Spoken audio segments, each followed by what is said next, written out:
జీవితంలో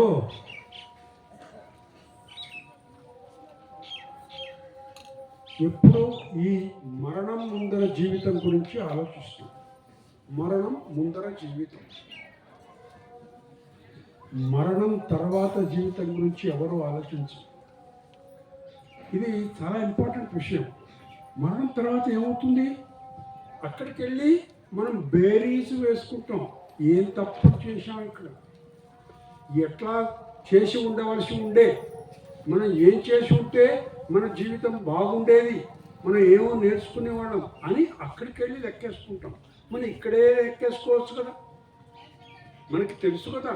అక్కడికి వెళ్ళి ఏం చేస్తాము? ఇక్కడే లెక్కేసుకోవచ్చు కదా, ఇక్కడే మనని మనం సరి చేసుకోవచ్చు కదా.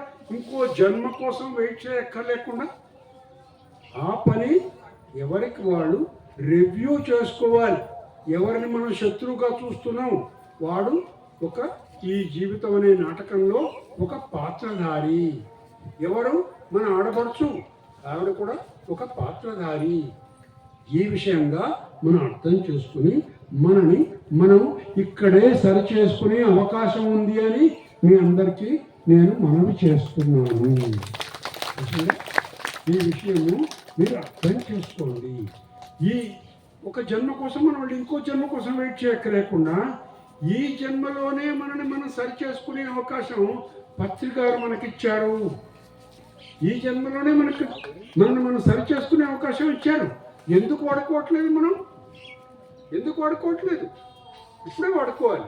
మనం ఇప్పుడే రిపేర్ చేసుకోవాలి. అందరి రిలేషన్షిప్స్ మనం ఇప్పుడే రిపేర్ చేసుకోవాలి.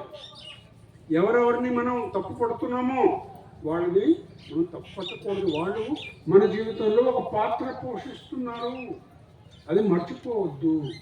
ఈ విషయం చెప్పడానికి నాకు వెంకటరామ్ గారు ఒక చిన్న అవకాశం ఇచ్చారు. మీ అందరికీ ఇది గుర్తు చేద్దామని నేను అలసిపోయాను, చెప్పలేకపోయాను ఈ విషయం.